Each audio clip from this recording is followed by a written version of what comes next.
نحمدہ و نصلی و نسلم علی رسولہ الکریم اما بعد۔ نبی رحمت صلی اللہ علیہ وآلہ وسلم اللہ رب العزت کے آخری نبی اور رسول ہیں۔ نبی علیہ السلام کے بعد اللہ کسی کو نبوت رسالت عطا نہیں کریں گے۔ اس عقیدے کو عقیدہ ختم نبوت کہتے ہیں۔ عقیدہ ختم نبوت قرآن مجید کی 100 سے زائد آیات سے ثابت ہے، اور اللہ کریم نے قرآن مقدس میں مختلف اسالیب کی صورت میں عقیدہ ختم نبوت کو بیان فرمایا ہے۔ جیسے قرآن مجید میں اللہ تعالیٰ نے جہاں کہ اس امت سے نبوت اور وحی پر ایمان لانے کا اقرار کروایا ہے، یا جس جگہ ہدایت اور نجات کے لیے وحی نبوت پر ایمان لانے کو ضروری قرار دیا ہے، وہاں صرف دو ہی قسم کی وحیوں اور دو ہی قسم کی نبوتوں کا ذکر ملتا ہے۔ ایک وحی نبی علیہ السلام پر نازل ہونے والی، ایک نبوت نبی علیہ السلام والی، اور دوسری وحی اور نبوت وہ جو آپ صلی اللہ علیہ وسلم سے پہلے دیگر انبیاء کو ملی۔ نبی علیہ السلام کے بعد کسی کو نبوت ملے، پھر اس پر وحی بھی نازل ہو، جس پر ایمان لانا ہدایت اور نجات کے لیے ضروری ہو، پورے قرآن مجید میں اس کا کہیں پر بھی اشارتاً کنایتاً کوئی ذکر نہیں ہے۔ اگر نبی علیہ السلام کے بعد نبوت جاری ہوتی اور کسی فرد یا بشر کو نبوت ملنا ہوتی،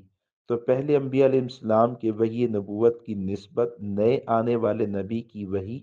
نئے آنے والے نبی کی نبوت پر ایمان لانے کا اقرار کروانا یہ زیادہ ضروری تھا، کیونکہ پہلے انبیاء علیہ السلام کی وحییں تو گزر چکی ہیں اور پھر ان پر عمل بھی منسوخ ہو چکا۔ اس امت کا تعلق تو بعد میں آنے والی نبوتوں اور بعد میں آنے والی وحیوں سے پڑھنا تھا، اس لیے لازم تھا کہ نبی علیہ السلام کے بعد جو وحی آنی تھی اس کا ذکر ہوتا، لیکن پورے قرآن مجید میں نبی علیہ السلام کے بعد کسی وحی اور نبوت کا ذکر نہ ہونا، یہ اس بات کی صاف دلیل ہے کہ نبی علیہ السلام ہی کی نبوت آخری نبوت ہے، اور نبی علیہ السلام پر نازل ہونے والی وحی نبوت آخری وحی نبوت ہے، اور نبی علیہ السلام کے بعد اب کسی کو یہ منصب عطا نہیں کیا جائے گا۔ چنانچہ آپ سورہ بقرہ کے آغاز میں جائیے، اللہ کریم نے قرآن مقدس کو متقین کے لیے ہدایت کا نصاب قرار دیا ہے۔ ہدی للمتقین کی قرآن جو ہے یہ ہدایت کا نصاب ہے، اور متقین کے لیے ہدایت کا نصاب ہے، یعنی جو شخص متقی بننا چاہتا ہے وہ قرآنی تعلیمات پر عمل کرے، متقی بن جائے گا، اسے تقوی حاصل ہو جائے گا۔ پھر آگے متقین کی کچھ صفات بیان فرمائی، تو فرمایا یؤمنون بالغیب وَيُقِيمُونَ الصَّلَاةَ وَمِمَّا رَزَقْنَاهُمْ يُنْفِقُونَ، اور اس کے بعد فرمایا کہ یؤمنون بما انزل الیک وما انزل من قبلک وبالآخرۃ هم یوقنون، کہ متقی وہ ہے جو نبی علیہ السلام پر نازل ہونے والی وحی پر ایمان لائے، وما انزل من قبلک، اور نبی علیہ السلام سے پہلے جو وحی اتری اس پر ایمان لائے، وبالآخرۃ هم یوقنون، اور آخرت پر بھی یقین رکھے، آخرت کو بھی یقینی جانے۔ اسی طرح سورہ مائدہ آیت نمبر 59 کے اندر اللہ رب العزت فرماتے ہیں، یا اہل الکتاب هل تنقمون منا الا ان آمنا باللہ وما انزل الینا وما انزل من قبلک۔ تو اس آیت میں بھی اللہ رب العزت نے صرف دو وحیوں کو ذکر کیا، ایک نبی علیہ السلام پر نازل ہونے والی وحی، اور دوسرا نبی علیہ السلام سے پہلے انبیاء پر نازل ہونے والی وحی۔ یہ آیت اور اس جیسی دیگر 30 آیات قرآن مجید میں موجود ہیں، جن میں صرف دو ہی قسم کی وحیوں پر ایمان لانے کا تقاضا کیا گیا ہے، اور کہیں پر یہ ذکر نہیں ہے کہ نبی علیہ السلام کے بعد بھی وحی نازل ہوگی اور اس پر ایمان لانا ضروری ہوگا۔ ہم قادیانی جماعت کو چیلنج کے ساتھ کہتے ہیں، پورے قرآن مجید میں کہیں بھی دکھا دو کہ اس امت سے خطاب ہو اور اللہ وحی اور نبوت پر ایمان لانے کا تقاضا کر رہے ہوں، اور پھر وہاں پر حضور کے بعد وحی نازل ہونے کا ذکر ہو۔ قرآن مجید میں صرف دو ہی وحی ہیں، یؤمنون بما انزل الیک اور دوسری یؤمنون بما انزل من قبلک، یہ دو ہی وحی ہیں، اس کے علاوہ تیسری وحی کا ذکر نہیں ہے۔ اور پھر اللہ کریم نے ان دو وحیوں کو جب ذکر کیا تو سورہ بقرہ میں اس سے اگلی آیت میں اللہ کریم نے ان دو وحیوں پر ایمان لانے والوں کو دو سند عطا کی اور فرمایا اولئک علی ھدی من ربہم واولئک ھم المفلحون، کہ یہی لوگ ہیں جو ہدایت یافتہ ہیں اور یہی لوگ ہیں جو دنیا آخرت کی کامیابیوں کو پانے والے ہیں۔ اگر حضور کے بعد کوئی وحی نازل ہونا ہوتی تو پھر یہ لفظ بھی ہوتے وَيُنَزَّلُ، بلکہ ہوتے یؤمن وما ينزل من بعد، کہ وہ ایمان لانے والے ہیں جو حضور کے بعد وحی نازل کی جائے گی۔ قادینی طبقہ وبالآخرۃ ہم یوقنون میں بھی تعریف کرتا ہے اور دجل سے کام لیتے ہوئے کہتا ہے کہ یہ جو آخرہ ہے اس سے مراد آخرت نہیں ہے، اس سے مراد قیامت نہیں ہے، بلکہ اس سے مراد دوسری وحی ہے۔ یعنی قادیانی طبقہ یہ کہتا ہے کہ اللہ تعالیٰ فرما رہے ہیں کہ مومن وہ ہے، متقی وہ ہے جو حضور نبی علیہ السلام پر نازل ہونے والی وحی پر ایمان لائے، حضور سے پہلے نازل ہونے والی وحیوں پر ایمان لائے، وبالآخرۃ ہم یوقنون، اور دوسری وحی پر بھی ایمان لائے، دوسری وحی کا بھی یقین رکھے۔ تو قادیانی طبقہ لفظ آخرہ سے دوسری وحی مراد لیتا ہے اور اس کا ترجمہ کرتا ہے دوسری کا، حالانکہ آخرہ اس کا ترجمہ دوسرا اور دوسری نہیں ہے۔ آخرہ یہ قرآن مجید میں جہاں استعمال ہوا یہ یوم آخرت کے لیے، قیامت کے لیے، یوم حشر کے لیے استعمال ہوا ہے۔ اس پر چند جواب عرض کرتا ہوں۔ پہلا جواب، قرآن مجید میں آخرہ سے مراد قیامت ہی کا دن ہے، چنانچہ سورہ نساء میں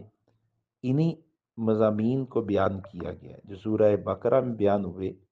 وہی سورہ نساء میں بھی بیان ہوئے ہیں۔ اللہ رب العزت فرماتے لاکن الراسخون فی العلم منہم والمؤمنون یؤمنون بما انزل الیک وما انزل من قبلک والمقیمین الصلاة والموتون الزکاة والمؤمنون باللہ والیوم الآخر اولئک سنؤتیہم اجرا عظیما۔ تو اس آیت میں دیکھیے اللہ پاک فرماتے ہیں والمؤمنون یؤمنون بما انزل الیک وما انزل من قبلک، کہ مومن کون ہے جو دو وحیوں پر ایمان لائے، ایک وحی حضور والی، ایک نبوت حضور والی اور ایک حضور سے پہلے والی، اور پھر آگے فرمائے والمؤمنون باللہ والیوم الآخر، کہ مومن کون ہے جو یوم آخرت پر ایمان لائے،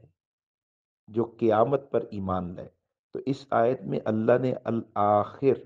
اس لفظ کے ساتھ الیوم کا اضافہ کیا، جس سے صراحتاً یہ بات ثابت ہو جاتی ہے کہ آخر سے اور آخرہ سے مراد وہ قیامت ہے۔ آخر اور آخرہ قرآن مجید میں قیامت ہی کے لیے استعمال ہوا ہے۔ چنانچہ امام ابن جریر رحمۃ اللہ علیہ نے حضرت ابن عباس کا بھی قول نقل کیا ہے، وہ فرماتے ہیں کہ حضرت ابن عباس نے بالآخرہ کی تفصیل کی ہے بالبعث والقیامت والجنت والنار کے ساتھ، کہ حضرت ابن عباس جو مفسر قرآن ہیں ان کے نزدیک بھی آخرہ سے مراد وہ قیامت ہے، آخرہ سے مراد دوسری وحی نہیں ہے۔ پھر دوسرا جواب کہ لفظ آخرہ قرآن مجید میں 70 سے زائد جگہوں پر آیا اور کئی جگہوں پر دنیا کے مقابلے میں آیا۔ اب اس میں تعویل کرنا اور تحریف کرتے ہوئے یہ کہنا کہ اس سے مراد دوسری وحی ہے، یہ تو صریح گستاخی ہے اور بدترین تحریف ہے کہ جو لفظ 70 سے زائد جگہوں پر آیا اور وہاں پر قیامت ہی مراد لیا گیا، اس ایک جگہ پر اس سے کچھ اور مراد لے لیا جائے۔ چنانچہ آپ قرآن مجید میں ایمان بالآخرہ کو پڑھیے کہ اللہ رب العزت قرآن مجید میں ایمان لانے کی دعوت دیتے ہیں تو فرماتے ہیں آمن الرسول بما انزل الیہ من ربی، ان الفاظ کے ساتھ،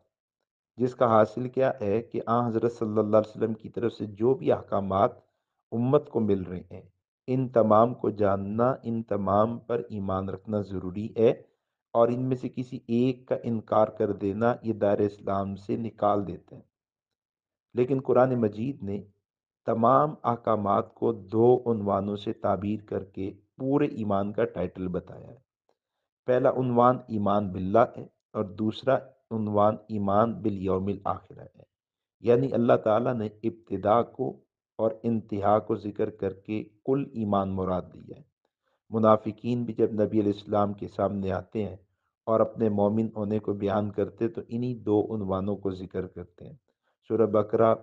دوسرے رکوع میں دیکھیے اللہ رب العزت منافقین کی ایک بات نقل کرتے ہیں کہ وَمِنَ النَّاسِ مَن يَقُولُ آمَنَّا بِاللَّهِ وَبِالْيَوْمِ الْآخِرِ وَمَا هُمْ بِمُؤْمِنِينَ،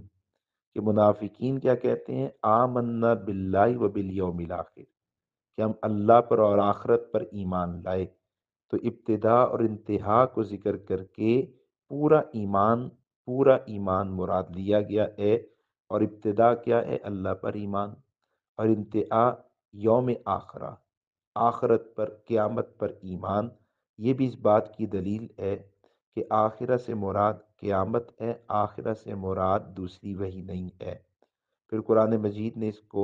دنیا کے مقابلے میں ذکر کیا، لفظ آخرہ کو دنیا کے مقابلے میں ذکر کیا، جیسے اللہ رب العزت فرماتے ربنا آتنا فی الدنیا حسنہ وفی الآخرۃ حسنہ۔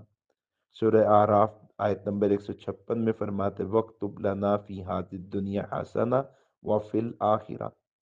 اسی طرح سورہ احزاب آیت نمبر 57 کو دیکھیے، اللہ رب العزت فرماتے لعنہم اللہ فی الدنیا والآخرہ۔ سورہ نساء آیت نمبر 74 میں اللہ فرماتے ہیں الذین یشرون الحیات الدنیا بالآخرہ۔ تو یہاں قرآن مجید نے آخرہ کے لفظ کو دنیا کے مقابلے میں ذکر کر کے وضاحت کر دی ہے کہ آخرہ سے مراد قیامت ہے، آخرہ سے مراد دوسری وحی نہیں ہے۔ تیسرا جواب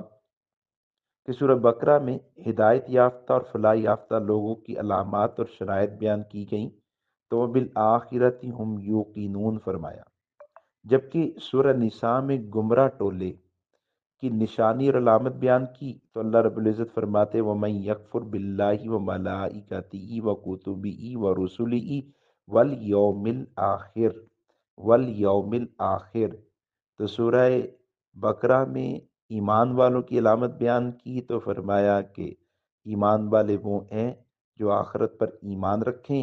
یقین رکھیں،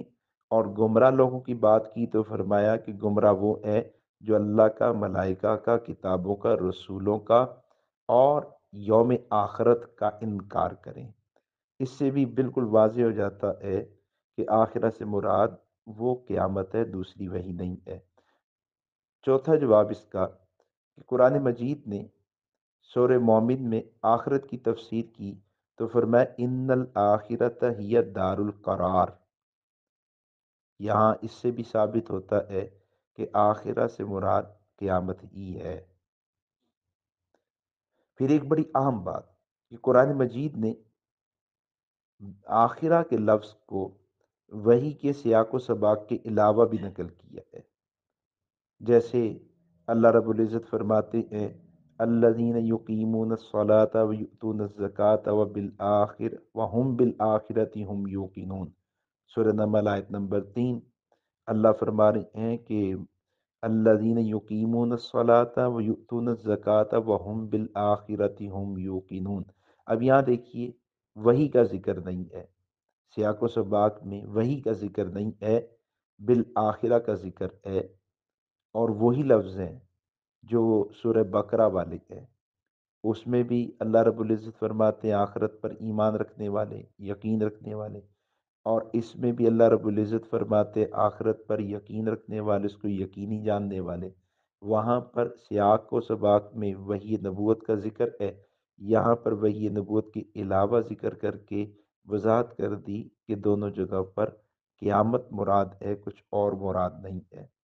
پھر قادیانیوں کو ہم کہتے ہیں کہ اچھا تم اگر آخرت سے دوسری وحی مراد لیتے ہو تو یہ بتاؤ کہ قرآن مجید سورہ طٰہٰ آیت نمبر 127 میں جو اللہ فرماتے ہیں وَلَعَذَابُ الْآخِرَةِ أَشَدُّ وَأَبْقَىٰ، اس سے مراد کیا ہے؟ یہ بتاؤ وَلَعَذَابُ الْآخِرَةِ أَكْبَرُ، سورہ قلم آیت نمبر 33، اس سے مراد کیا ہے؟ کیا تم اب جرت کرو گے کہ آخرت سے مراد تم وحی کو لے لو؟ کرو گے ہمت؟ اور پھر آخری بات اور آخری گزارش عرض ہے کہ دو لفظ ہیں، ایک ہے آخرہ اور ایک ہے آخرہ۔ آخرہ سے مراد قیامت ہے اور آخرہ سے مراد دوسرا یا دوسری ہے۔ قادیانی دجل یہ کرتے ہیں کہ آخرہ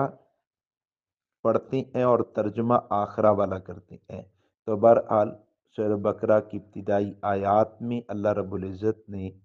نبی علیہ السلام پر ایمان لانا، نبی علیہ السلام کی وحی پر ایمان لانا اور نبی علیہ السلام سے پہلے انبیاء کی وحیوں پر ایمان لانے کو لازم قرار دیتے ہوئے ساتھ میں قیامت پر ایمان اور یقین کا ذکر کیا ہے۔ نبی علیہ السلام نے بھی اس کی تفسیر بیان کی تو فرمایا انا والساعۃ کہاتین، آپ نے دو انگلیوں کو ملایا اور فرمایا میں اور قیامت یوں ملے ہوئے بھیجے گئے ہیں، جیسے ان دو انگلیوں کے درمیان میں کچھ نہیں ہے، ایسی میرے اور قیامت کے درمیان میں کوئی نبوت نہیں، کوئی وحی نبوت نہیں ہے، میری ہی نبوت آخری ہے، مجھ پر نازل ہونے والی وحی آخری ہے۔ اللہ کریم ہمیں نبی علیہ السلام کی ختم نبوت کا صحیح ادراک، صحیح فہم، صحیح سمجھ عطا فرمائے۔